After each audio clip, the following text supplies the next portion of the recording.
Saudara, sekarang saya mau ajak saudara bilang sama kanan dan kiri, depan dan belakang bergantian ya. Ya. Kasih itu jangan pura-pura. 2, 3. Ya. Bapak Ibu Saudara terkasih, ini adalah panduan utama untuk kita menghidupi akuntabilitas di dalam komunitas, ya, apakah itu komsel, pemuridan dan sebagainya.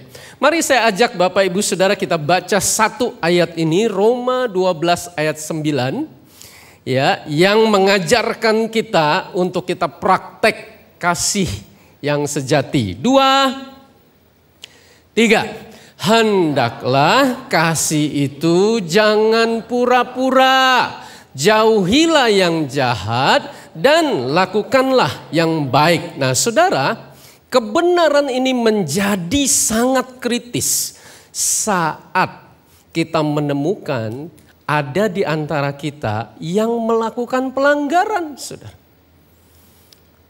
Apa yang ada di benak saudara? Coba setiap pribadi tanya diri sendiri. Ya. Saat kita menemukan ada satu orang di komunitas yang ternyata selingkuh, saudara. Yang ternyata pergi ke panti pijat plus. Dan pertanyaan yang lebih penting, saudara, bagaimana respon saya selama ini? Saat saya mendapati seorang saudara saya nggak bayar utang, atau nggak bayar pajak, atau korupsi, saudara. Manipulasi keuangan, nggak benar dalam hal keuangan. Atau selama ini apa yang menjadi respon saya saat saya mendapati ada seorang saudara di dalam komunitas yang ternyata kepahitan, saudara. Menyimpan kesalahan orang lain di dalam hatinya berbulan-bulan bahkan bertahun-tahun. Nah saudara, ini menjadi penting sekali saudara. Apakah selama ini saya cuma pura-pura? Nah, atau saudara kita praktek mengasihi dengan kasih yang sejati. Nah saudara, untuk kita mengerti kebenaran ini secara ya kontekstual, kita perlu mengerti kebenaran ini disampaikan di dalam konteks Roma 11 ayat 36, beberapa ayat sebelumnya. Segala sesuatu adalah dari Dia, oleh Dia, dan kepada Dia. Bagi Dialah kemuliaan sampai selama-lamanya. Itulah hidup berpusatkan Kristus. Nah, dari ayat ini saudara, di ayat berikutnya sepanjang satu pasal, Roma pasal 12, dijelaskan gimana cara praktek hidup yang berpusatkan Kristus. Nah makanya karena itu, karena apa? Karena segala sesuatu adalah dari Dia, oleh Dia, kepada Dia. Makanya kamu harus berdamai dengan Allah. Caranya mempersembahkan tubuh di ayat 1. Ngalami pembaharuan budi di ayat 2. Supaya kamu dapat membedakan manakah kehendak Allah. Nah, makanya kamu harus berdamai dengan diri sendiri. Kamu harus berpikir begitu rupa sehingga kamu menguasai diri menurut ukuran iman untuk kamu mengaktifkan karunia-karunia yang ada padamu yang datangnya dari Allah. Nah, secara detail saudara bahkan dijelaskan bagaimana kita berdamai dengan musuh-musuh kita, yaitu kalahkanlah kejahatan dengan kebaikan. Nah, yang akan kita bahas hari ini adalah bagaimana berdamai dengan sesama. Itu di ayat 9 sampai 16, saudara. Dan di ayat 9 sampai 16 ini kuncinya ada di ayat 9. Inilah panduan utama bagaimana kita membangun hubungan di dalam komunitas, saudara. Yaitu apa? Mengasihi tanpa kepalsuan. Nah, apa yang dimaksud kepalsuan, saudara? Kita harus mengerti apa itu kasih yang sejati supaya tidak palsu, Nah, yang dimaksud kasih yang jangan pura-pura itu adalah kasih yang tanpa kemunafikan, anupokritos, saudara, yaitu kasih yang tidak berpura-pura, tidak pakai topeng, tidak bermuka dua. Apa maksudnya? Maksudnya, saudara, kalau kita temukan saudara kita melakukan pelanggaran, coba saya mau tanya saudara, apakah semua kita berespon benar dengan kita berdoa mendoakan dia? Apakah saya minta tuntunan Roh Kudus untuk bagaimana caranya untuk saya memimpin dia kembali ke jalan yang benar? Apakah saya dalam hal ini menjaga diri saya sendiri supaya saya juga jangan jatuh ke dalam pencobaan seperti dia? Karena ada yang terjadi saudara, ada seorang datang ke panti pijat plus-plus 2 kali 3 kali, waktu ditegur ternyata yang negor ikutan ke panti pijat saudara. Nah itu sesat saudara. Nah saudara, apakah selama ini kita enggak lakukan apa-apa? Kenapa? Karena merasa enggak enak. Enggak enak lah Pak. Kalau dibahas nanti jadi perkara, nanti dia jadi nggak suka sama saya.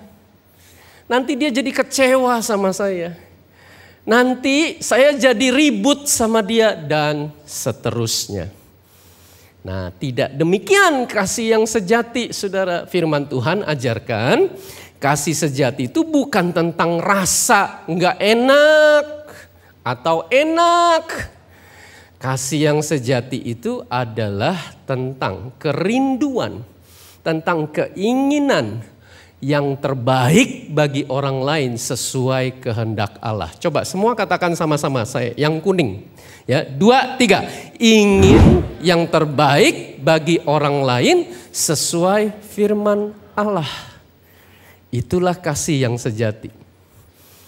Nah, saudara sekalian, kesempatan ini ya, kita belajar praktekkan ini. Saya belajar praktekkan untuk menegur seorang yang salah ya di dalam pemuridan, di dalam komunitas.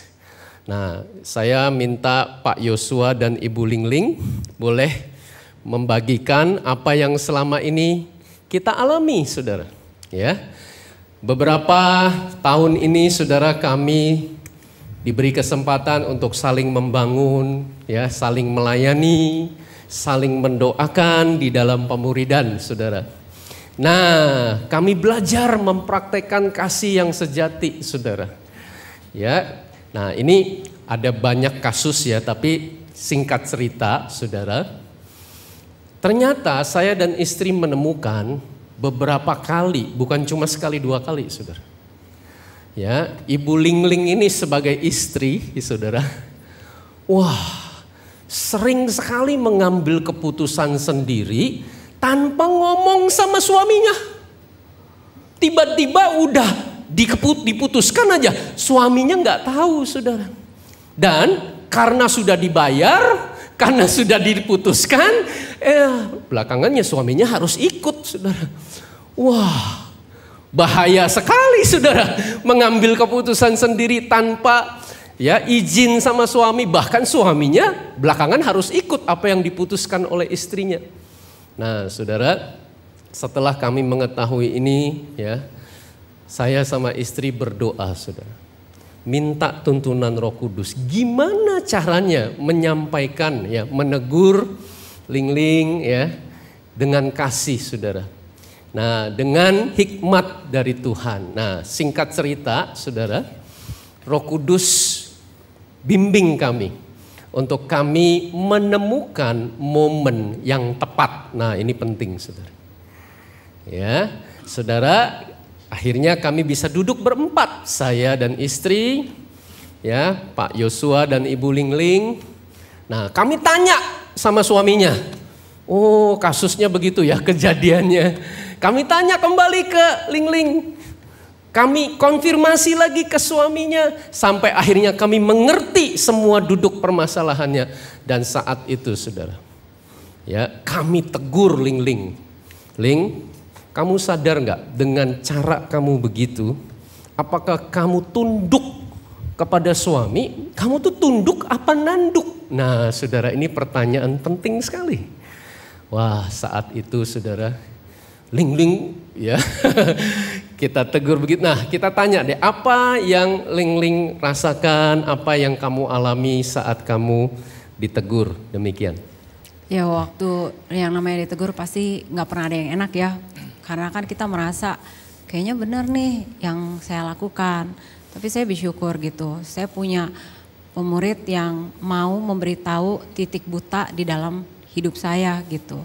Jadi kayak karena saya itu terbiasa dari kecil, mungkin sejak SMP ya memutuskan apa-apa sendiri gitu kan. Cari sekolah sendiri, daftar sendiri. Jadi orang tua terima beres saja pas datang ambil rapot. Jadi karena terbiasa sendiri terbawa sampai ke pernikahan. Nah satu kali nih salah satu contoh adalah saya kepingin ikut satu seminar yang membahas firman Tuhan. Tapi saya ngelihat, kayaknya kalau saya kasih tahu suami saya belum tentu dia mau ikut. Saya pengennya berdua gitu. Jadi saya daftarkan tanpa dia tahu, saya bayar. Jadi beberapa hari sebelumnya saya baru kasih tahu dia, minggu depan kamu nggak bisa kemana-mana ya. Saya udah daftarin kita berdua ke seminar ini gitu. Dia kaget karena seminarnya itu dari pagi sampai malam. Kayak kalau nggak salah 9 pagi sampai 7 malam. Dan itu 5 hari berturut-turut. Dan suaminya nggak tahu. Wow. Ya, saat itu waktu ditegur seakan-akan saya ngerasa terlihatnya benar gitu. Tapi ya bersyukur gitu. Ada orang yang memberitahu bahwa saya perlu diskusi sama suami. Keputusan di tangan suami. Tapi saat itu saya nggak tahu gitu. Nah kenapa Ling-Ling nggak sadar? Ini ceritanya panjang.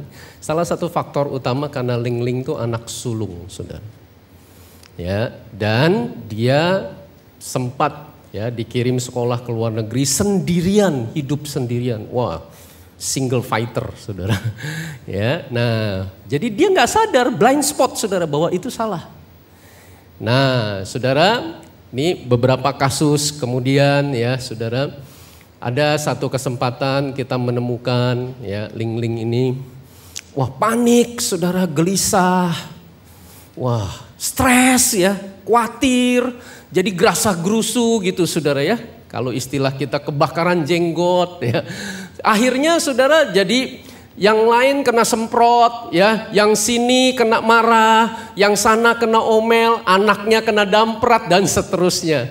Wah nggak tenang sekali saudara. Padahal ya sebenarnya masalahnya yang nggak urgent banget gitu ya saudara.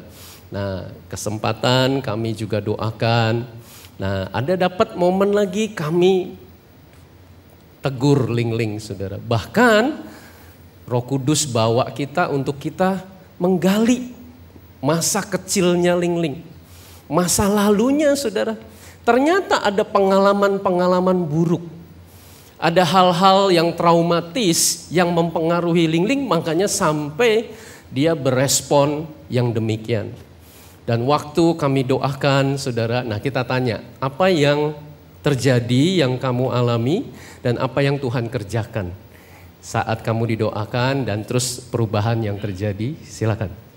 Saya bersyukur gitu, ternyata waktu pemuritan tuh dibukain, semua emosi negatif saya, itu semua tuh ekspresi dari alam bawah sadar saya, masa lalu saya sampai saya kuliah. Jadi ada momen-momen di mana saya merasa disakiti sama orang, tapi saya ngerasa saya udah ngampunin gitu. Jadi itu tuh bener-bener kayak nggak terasa sama sekali gitu. Sampai waktu didoakan, Tuhan bukakan melalui Roh Kudus yang bekerja gitu ya. Oh ada momen ini nih sama orang ini, kok kayaknya rasanya udah ngampunin, ternyata enggak, belum ngampunin sepenuhnya. Dan begitu didoakan dan saya ngelepasin pengampunan, saya ngalamin gitu. Tuhan Roh Kudus tuh memulihkan hati saya. Jujur pada saat saya mengampuni dengan totally, saya cuma bilang sama Tuhan, Tuhan saya kepengen gitu. Maksudnya hati saya tuh bersih gitu. Jadi begitu Tuhan bekerja, saya ngerasa lebih fresh, secara spirit jauh lebih semangat. Nah itu yang membuat saya ngerasa bahwa begitu pentingnya dalam hubungan pemuritan ini, saya ngerasa diberkati sekali dilayani oleh Kalesit dan Kamonik gitu. Ya, puji Tuhan. Nah kesempatan ini saudara, ini gilirannya kita dengar dari suaminya saudara ya. Apa yang Tuhan kerjakan, perubahan apa yang terjadi pada diri Ling-Ling, dan ya bagaimana tanggapan suaminya terhadap ya apa yang Tuhan kerjakan dalam hidup Ling-Ling. Silakan, Yosua. Ya, oke. Kalau dulu aku merasa ya bahwa ini semua tuh dia nggak bisa tunduk sama aku tuh karena karakter ya. Kalau dia ini karakternya tipenya temperamennya itu dominan cermat. Kalau saya ini stabil intim gitu. Nah, jadi kalau dia bisa lari dengan cepat seperti kancil, saya ini seperti kura-kura. Jadi dia nggak sabar untuk menunggu saya. Itu sih, itu dalam pikiran aku. Tapi pas dalam pemuritan itu banyak gitu dibukakan bahwa ternyata dia banyak luka-luka gitu, ya. Banyak luka-luka yang membuat dia jadi trauma dan membuat dia jadi nggak aman di dalam, maksudnya untuk saya pimpin gitu. Nah, semenjak saya tahu oh ternyata dia banyak luka-luka, saya juga banyak mengalami paradigm shifting gitu, maksudnya bahwa saya melihat dia bukan lagi, kalau dulu saya merasa saya yang dikorbankan, saya yang digilas-gilas sama dia, ya. Saya yang dihajar sama Tertindas. dia. Tertindas. Tapi pas saya tahu kebenarannya bahwa oh ternyata dia punya luka gitu, yang menyebabkan dia jadi seperti itu, membuat dia jadi sepertinya marah, yang emosi yang tak terkendali gitu. Nah, semenjak itu saya mengubah gitu, bahwa saya melihat bahwa dia ini, saya bukan lagi sebagai korban, tapi saya harus melayani dia sebagai jiwa. Ya, gitu sih. Itu terus saya juga diingatkan sama pemuritan bahwa kalau misalnya kita temperamennya stabil ya jangan sampai hanya terima saja.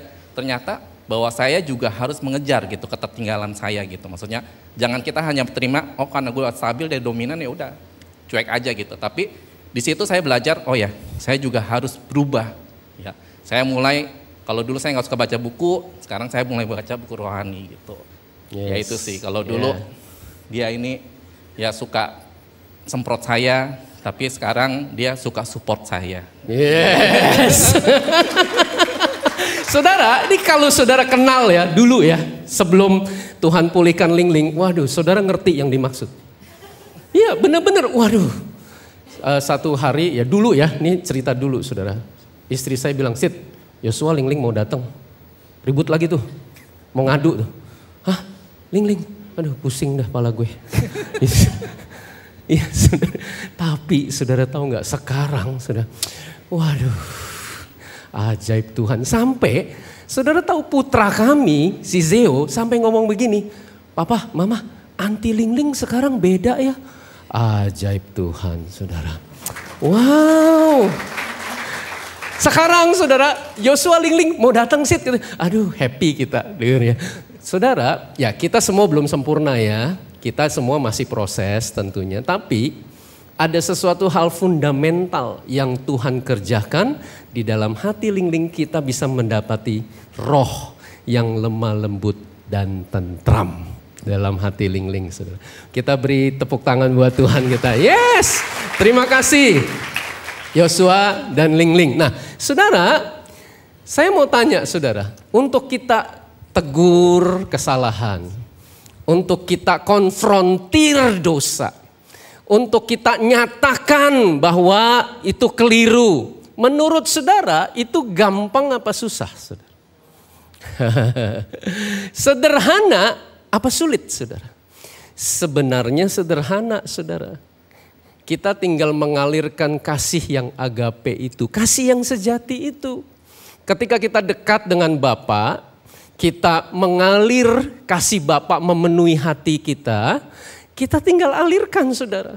Sederhana sekali, tetapi sekaligus sulit sekali saudara. Kenapa? Karena saudara, kita hidup di dalam budaya orang timur saudara. Kita ini di Indonesia ada kata kunci yang disebut enggak enak. Coba tengok kanan kiri, ngerti enggak enak? Tanya saudara. Aduh saya enggak enak lah. Kalau bahas tentang kesalahan dia. Duh saya enggak enak lah. Nah saudara ya, inilah yang disebut pura-pura oleh firman Tuhan saudara. Dan kepura-puraan ini bahkan firman Tuhan sebut itu munafik saudara. Terwujud di dalam dua hal. Yang pertama, kita jadi menipu orang lain. Dan yang kedua, kita jadi menipu diri sendiri. Nah, ini supaya kita paham, saudara. Ya, ini kita mau perhatikan contoh ini. Boleh saya minta Pak Albert? Ya, kita kasih aplaus dulu buat Pak Albert. Iya. Nah, saudara, ini contoh ya. Kenyataannya nggak begini ini ya, saudara. Saya, seneng fellowship sama Pak Albert. Saya ngobrol-ngobrol. Ternyata Pak Albert suka buang ludah sembarangan, saudara. Saya temukan dia, lagi ngobrol-ngobrol, dia nggak sadar ya. Tiba-tiba buang ludah lagi sembarangan. Saya ngerasanya, saudara pernah nggak ngerasa begitu, saudara? Ya mungkin bukan buang ludah, tapi apa hal yang lain, saudara, kelemahan pemimpin. Atau suatu hal kesalahan yang dilakukan saudara seiman. Tapi kalau saya mau tegur Pak Albert, saya nggak enak lah. Kita hubungan baik selama ini, nanti kan kalau dibahas, Pak Albert kan jadi merasa malu, kan jadi ngerasa nggak enak juga. Saya juga kan jadi, nanti Pak Albert jadi jaga jarak sama saya. Nanti Pak Albert jadi nggak suka sama saya. Udahlah, lupain aja lah, itu perkara kecil. Nah, saudara, firman Tuhan mengajarkan itu sebenarnya bukan karena nggak enak, saudara. Itu kamuflase, saudara. Sebenarnya saya nggak mau tegur karena saya egois, saudara. Saya lebih peduli pada kenyamanan saya sendiri. Saya nggak mau repot, saudara. Saya lebih mementingkan harga diri saya juga nggak mau diusik. Karena saya juga belum sempurna ya. Nanti kalau saya tegur, nanti dia serang balik saya gimana? Lihat saudara, sebenarnya karena saya lebih peduli kepentingan saya daripada kepentingan saudara saya. Makanya saya pakai istilah nggak enak, saudara. Itulah menipu orang lain. Jadi saya tetap baik-baik, tetap ramah-ramah. Padahal saya tahu ada yang salah. Nah, nggak benar. Aduh, ini orang ini, ya pakai alasan nggak enak lagi. Wah, saudara, saya sudah gagal. Minggu depan saya ketemu lagi. Lagi ngobrol-ngobrol, dia buang ludah lagi. Kali ini ya saudara, dalam hati saya nih, saya menghakimi saudara saya ini. Ternyata Pak Albert, ya cuma segitu orangnya. Tahu nggak, Pak Albert itu ternyata, nggak kelas deh saya sama Pak Albert. Dan akhirnya saya pakai istilah apa saudara? Saya pakai istilah, kayaknya saya nggak cocok nih sama Pak Albert. Ya kita yang penting hubungan baik ya. Saudara perhatikan, kita pakai kamuflase, pakai topeng demi hubungan baik. Padahal yang diajarkan firman Tuhan, hubungan itu bukan sekedar baik saudara. Hubungan yang benar adalah hubungan yang otentik. Katakan sama-sama saya, hubungan otentik.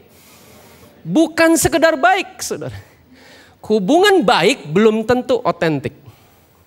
Hubungan otentik saudara lebih daripada sekedar baik.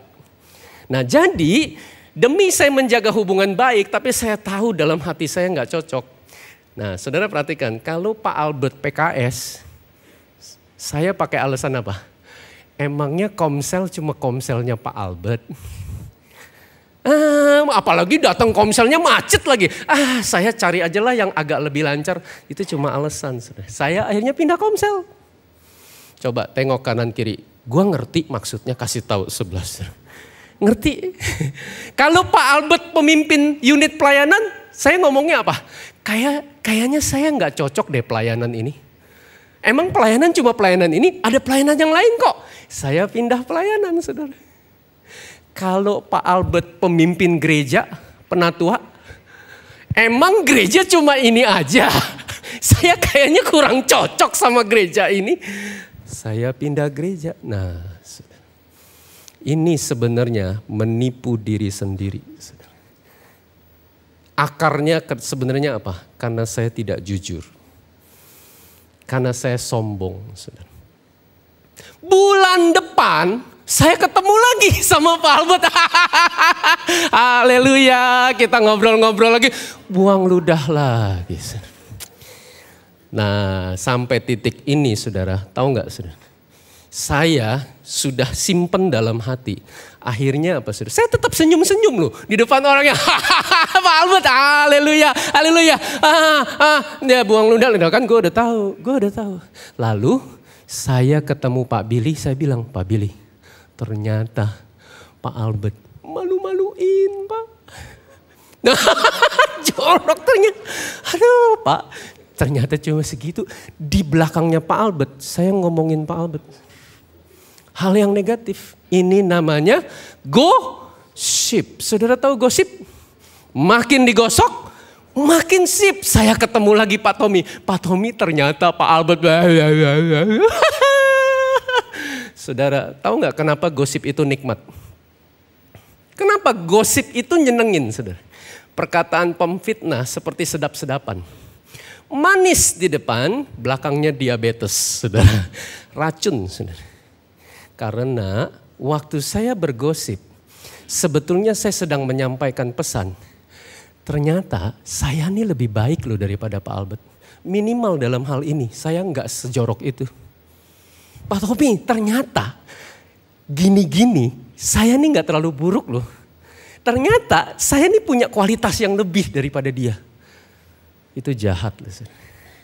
Itu topeng dan itu munafik. Coba saudara tengok kanan kiri, lu ngerti nggak? Tanya sebelah saudara. Ngerti nggak? Nah saudara, inilah yang membuat kasih sejati menegur kesalahan itu jadi sulit. Saudara. Sebetulnya bukan karena nggak enak, bukan karena nggak cocok, bukan karena Pak Albertnya nggak kualitas, tapi karena kesombongan saya, karena kemunafikan saya, karena keegoisan saya. Kita kasih aplaus buat Pak Albert. Terima kasih Pak Albert. Yes. Nah saudara, itu sebabnya saat ini saya ajak untuk kita sama-sama perhatikan gimana caranya untuk kita praktek kasih yang sejati. Kasih yang sejati intinya adalah mengasihi kekudusan Allah. Perhatikan saudara, kasih itu satu paket dengan kekudusan. Kasih yang tidak kudus bukanlah kasih sejati, saudara. Kasih dengan kekudusan itu adalah kesatuan. Dan itu sebabnya kalau kita berkata kita mengasihi tapi kita kompromi terhadap kekudusan, kita melanggar kebenaran, itu bukan kasih yang sejati. Nah itu sebabnya saudara, kekudusan dalam kasih inilah yang akan menyingkapkan jika ada kepalsuan dalam hati saya waktu saya praktek mengasihi orang lain di dalam komunitas. Saudara, ada momen-momen kalau mau jujur ya, saudara. Saya menemukan, nah ini pentingnya kita itu intimasi, kita menyembah, kita bangun hubungan dekat dengan Tuhan. Karena saat di dalam hadirat Tuhan, kekudusan Allah itu saudara, dalam hadirat Allah, Roh Kudus tuh bisa tegur saya. Itu saudaramu salah. What do you do? Kamu udah lakukan apa? Iya loh, selama ini saya dalam hal ini saya pilih aman. Nah saudara, ada kepalsuan dalam hati saya. Yang saudara, ternyata kita harus bertobat. Jadi ini saudara adalah suatu hal yang dinamis. Di dalam prakteknya ke depan kita harus terus menerus praktekkan ini. Nah sekarang pertanyaannya, gimana caranya kita bisa tahu ada kepalsuan? Gimana caranya saya bisa tahu bahwa ternyata saya belum berespon dengan benar? Caranya adalah saudara, kalau kasih sejati pasti benci kejahatan. Apa itu kejahatan? Kemunafikan, keegoisan. keangkuhan. Nah, saudara perhatikan, Yesus bukan cuma tidak melakukan egoisan, kejahatan, kemunafikan itu, tapi Yesus juga mengutuk kemunafikan, saudara. Perhatikan saudara, Yesus mengutuk orang-orang Farisi dan para ahli Taurat. Ya. Jadi saudara, Yesus sampai bilang begini loh. Mati aja lu, celakalah kamu. Wow. Ular beludak kamu. Wih, galak bener. Karena Yesus benci kemunafikan. Itulah kasih yang sejati. Dan kasih yang sejati merangkul kebaikan. Saudara perhatikan betapa Yesus menghardik muridnya sendiri. Petrus dihardik, "Nyala iblis." Wow. Ya, coba tengok kanan kiri. Ya, apakah ada iblis? Saudara, nah Yesus menghardik, Yesus sendiri loh yang maki-maki Petrus, saudara. Tapi Yesus sendiri yang merangkul kebaikan. Petrus, aku tuh berdoa buat kamu supaya iman kamu jangan gugur. Dan kalau nanti kamu sudah insaf, kamu kuatkan ya iman saudara-saudara kamu. Jadi saudara, Yesus benci kejahatannya tetapi Yesus merangkul pribadinya.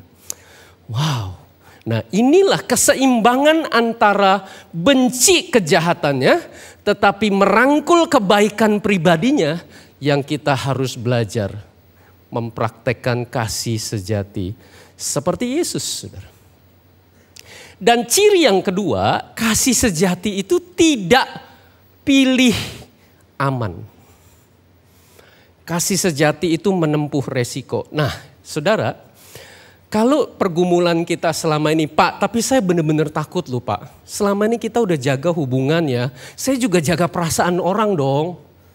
Malah nanti kalau dia jadi marah, dia tersinggung gimana? Hubungan kita kan rusak. Nah, saudara, di sini pentingnya kita berdoa minta tuntunan Roh Kudus. Supaya kita tidak bertindak dengan kekuatan sendiri. Kita butuh kasih karunia, kita butuh bimbingan Roh Kudus untuk menemukan momen yang tepat dan cara yang tepat menegur di dalam kasih. Tapi toh menegur di dalam kasih tetap ada resiko, saudara. Dan Yesus menempuh resiko itu, saudara. Itulah sebabnya banyak sekali yang kecewa pada Yesus. Jadi kalau saudara berkata, nanti kalau dia kecewa sama saya gimana? Saudara dengar, murid-murid Yesus dengar. Yesus pun menempuh resiko itu. Saudara tahu nggak yang kecewa sama Yesus? Banyak, saudara. Bahkan sebagian besar dari 70 murid mereka pergi dan meninggalkan Yesus karena kecewa pada Yesus. Ternyata Yesus itu tidak semanis yang mereka kira. Ternyata Yesus tidak seperti bayangan ideal yang seperti ada di benak mereka tentang Yesus. Wow. Makanya Yesus sampai ngomong begini. Berbahagialah orang yang tidak menjadi kecewa dan menolak aku. Karena Yesus sedemikian otentik dan sedemikian mengasihi, saudara. Tetapi banyak yang kecewa. Dan itulah resiko di dalam praktek kasih yang sejati. Saudara. Perhatikan saudara, sang pemuda kaya itu ayatnya bilang begini, maka hati Yesus dipenuhi oleh belas kasihan kepada sang pemuda kaya itu. Lalu Yesus menegur dia dengan cara apa? Kamu pergi jual hartamu, bagikan kepada orang miskin, lalu kembali ke sini, ikut aku. Enggak lulus, saudara. Hati pemuda itu sedih. And Jesus let him go. Ya sudah. Kita enggak bisa jalan bareng. Kenapa? Karena kamu masih cinta mammon. Nah, saudara. Memang demikian resikonya dan memang sangat rentan untuk disalahpahami. Tetapi Yesus menempuh resiko itu. Sekarang saudara tengok kanan kiri. Kamu berani gak menempuh resiko itu? Tanya sebelah saudara. Berani? Yesus berani saudara. Menempuh resiko demikian. Nah, jadi saya ajak kita baca sama-sama. 2, 3. Jadi kita mengikuti teladan Kristus dalam mengasihi orang lain dengan keinginan kudus bagi orang lain. Nah, saudara, ya, kita sedang bayangkan waktu ada saudara kita memikul beban. Ya. Saudara kalau dengar kata beban, ya, saudara seiman kita pikul beban, apa yang ada di benak saudara? Oh, dia lagi pikul beban berat karena dia anggota keluarganya sakit keras. Ya. Oh, karena dia habis di PHK, dia ada kesulitan keuangan, ini lagi zaman lagi susah nih. Oh, karena dia baru ditinggal sama orang yang dikasihi, anggota keluarganya meninggal dunia. Ya, dia lagi masa-masa sukar. Nah, saudara, itu semua beban? Ya, itu semua beban, saudara. Tapi beban yang dimaksud ini bukan cuma hal-hal itu, saudara. Saudara tahu, orang yang terikat kebiasaan buruk. Orang yang jatuh bangun dalam dosa terus-menerus. Orang yang simpen kepahitan dalam hatinya, tahu nggak? Dia sedang pikul beban berat. Dan sebenarnya kalau kita tanya, kamu mau nggak? Aduh, kalau aku bisa, aku udah gak mau, cuma aku gak berdaya. Firman Tuhan ajarkan, bertolong-tolonganlah menanggung bebanmu. Ya, saudara, tahu gak menanggung beban ini apa? Waktu saya tegur kesalahan dia. Waktu saya konfrontir dosanya, saudara. Waktu saya tunjukkan kekeliruannya, saya ini menanggung beban loh. Yaitu apa? Beban resiko dia jadi benci sama saya. Saya harus invest waktu saya, pikiran saya, tenaga saya. Dan saya harus invest nanti kalau dia konflik sama saya pikul beban bersama-sama. Demikianlah kasih yang sejati. Saudara, kalau kita lihat saudara kita pikul beban sendirian, lalu kita cuek, kita diem aja demi pilih aman. Saudara, bukan demikian kasih yang sejati. Terima kasih Yosua. Kita kasih aplaus dulu sama-sama. Yes. Nah, saudara, jadi sekarang gimana prakteknya? Boleh saya ajak saudara sekarang kita tanya diri sendiri. Apakah hal-hal yang kita bahas di sini adalah hal-hal yang familiar, saudara? Terjadi dalam komunitas, di dalam komsel, di dalam pemuridan, di dalam anggota keluarga. Ya. Nah, saudara, gimana cara kita berespon dengan benar? Baca sama-sama saya. Yang pertama, berkomitmen membangun hubungan atas dasar kasih yang sejati. Yaitu kita mengasihi dengan kasih yang agape. Tanpa syarat bahwa kamu gak boleh tersinggung. Tidak ada syarat bahwa kamu gak boleh kecewa sama saya. Tidak ada syarat nanti kamu jadi gak boleh marah sama saya. Enggak. Ada resiko itu, saudara. Dan kalau kita mengasihi dari dalam relung hati kita, saudara, kita beroleh keberanian untuk kita tegur. Apa yang datang dari hati, masuknya ke hati, saudara. What comes from the heart, touch the heart. Ketika kita menegur, ketika kita peduli, ketika kita nyatakan kesalahan dari hati kita, saudara kita bisa merasakan bahwa itu adalah kasih Allah. Yang kedua, menolak segala wujud kemunafikan dalam praktek mengasihi sesama. Jangan kita tipu saudara kita dengan kasih yang palsu. Jangan tipu diri sendiri dengan kasih yang menyimpang, yaitu kita menghakimi dia. Kita dalam hal ini merasa lebih hebat daripada dia. Malah ya saudara, kita bisa menikmati kesalahan dia dengan menggosipkan kepada orang lain. Menimbulkan kesan bahwa memang saya lebih baik daripada dia. Wow. Saudara, kita benci kejahatan dan kita rangkul yang baik itu. Benci keangkuhan, benci kemunafikan, benci keegoisan. Dan kita merangkul kebaikan, yaitu apa? Kita mau pikul beban bersama. Kita mau menempuh resiko. Saudara, kalau kita perhatikan perjalanan hidup Yesus di dalam komunitas. Yesus itu konflik dengan berbagai orang dan berbagai pihak, saudara. Dan itulah resiko dari hubungan yang sejati, saudara. Hubungan yang kalau selama ini nggak pernah ada konflik, tanda tanya.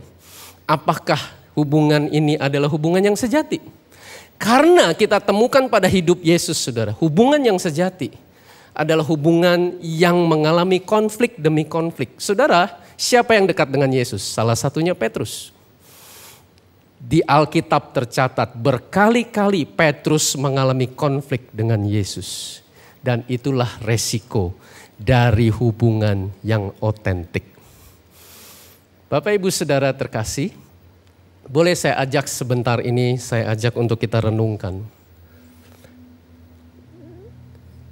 Bagaimana respon saya selama ini ketika saya dapati saudara saya melakukan pelanggaran.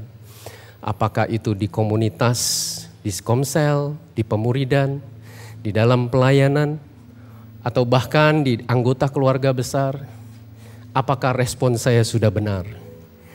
Inilah akuntabilitas di dalam komunitas. Mari saya ajak kita tundukkan kepala, kita mau ambil waktu tenang di dalam hadirat Allah.